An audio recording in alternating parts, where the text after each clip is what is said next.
Хаотично започна и веќе 2 месеца се одвива новата ловна сезона во регионот, бидејќи во едни ловишта веќе се пука, а во други не.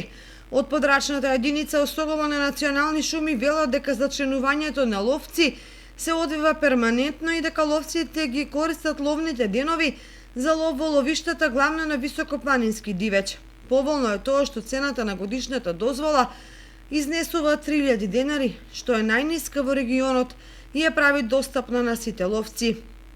Во другите ловишта во Кочани и Кочанско и оваа година нема да се лови во ловиштата што ги држеше концесионерот Текстил од Скопје, а тоа се полските и редестите ловишта во подножјето на Соговието. Во ловиштата во општините кои граничат со Кочани ловот е започнат и се одвива според ловниот календар, при што се лови див зајак, еребица, дива свиња и штетен дивеч.